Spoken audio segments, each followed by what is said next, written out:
Hong Kong returned to Chinese sovereignty, say 20 years ago, under one country, two systems, under which Hong Kong people are promised a high degree of autonomy and the preservation of the existing freestyle systems, culture. But things, in particular, the past few weeks, are making people more worried about the situation in Hong Kong and the future. And of course, the bigger factor is that China is tightening its control over Hong Kong. And the failure of the Hong Kong government to uphold, say, autonomy, systems, liberties, have caused not just anxieties, but anger among the people. And that's why we've seen, say, perhaps hundreds of thousands of people are taking to the streets on several marches, say in June, and the situation remains quite volatile because people are still not happy with what the government has responded to a legislative plan on what we call the transfer of fugitives. But that really, say, exposed the fundamental problems in one country, two systems.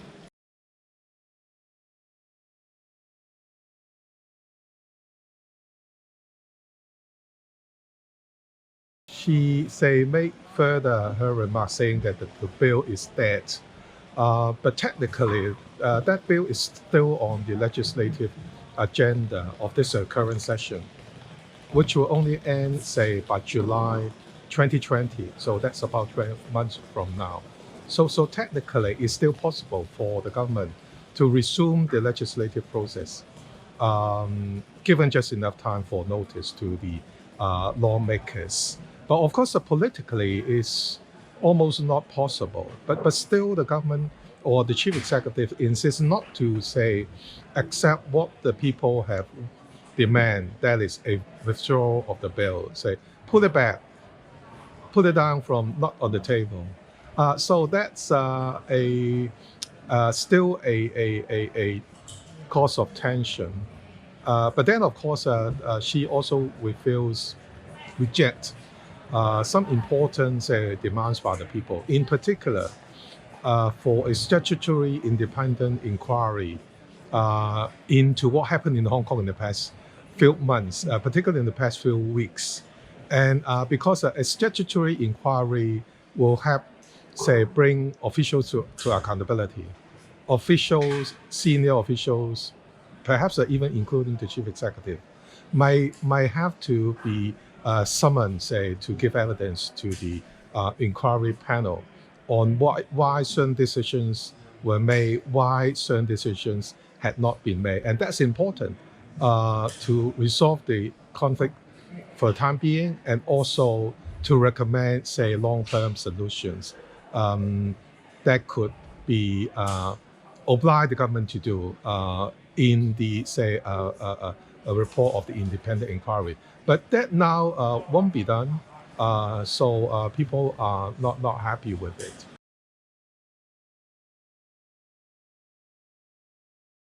That's the question that everyone is asking, because it's really in a kind of a political stalemate situation. The government said, well, that's not more they are willing to do, but that falls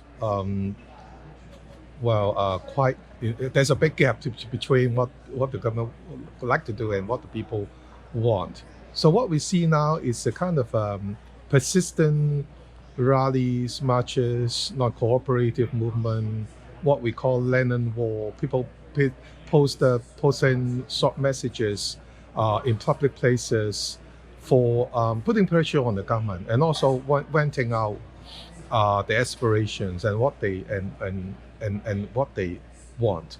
And now that actually what we call is the protests have spread out territory-wide, not just in major centers like the central part of Hong Kong, but to different districts in Hong Kong. And that could also mean higher risks and dangers of ugly confrontations between protesters and those who are loyal patriots supporting the government and the Chinese central government.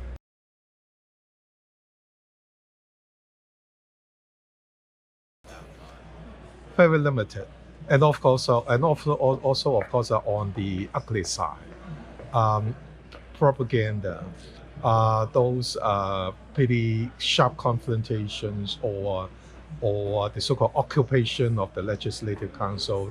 Those vandalism, say, acts by the angry young people inside the Legislative Council building, that have been magnified to show that those are acts of, say, mobs, rioters, but that really didn't tell the story of what happened and why that happened. Of course, there's a pretty, say, control of press. But in China, a lot of mainlanders, they know how to get over the firewall, to know what happened in Hong Kong first. And number two, a lot of people actually travel to Hong Kong as visitors. Very often they come to see the rallies. And when they were interviewed by the media, very often they are sympathetic because they know the system in China.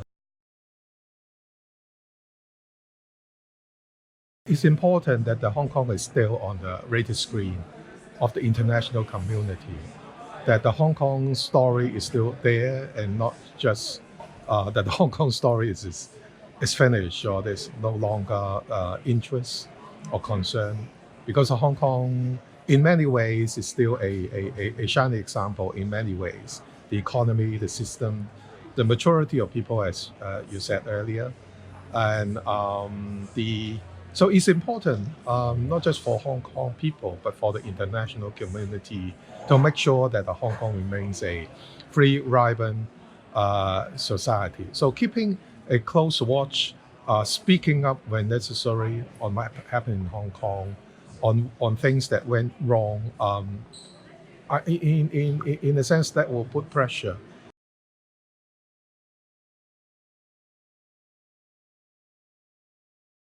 I would say some are fearful about China, so they are quite sensitive when it comes to the issue of Hong Kong, because they know that China is not happy with other countries making, say, critical comments on Hong Kong. So in fact, Asian countries, say, perhaps up from Japan down to Southeast Asia, Central Asia, they are more careful.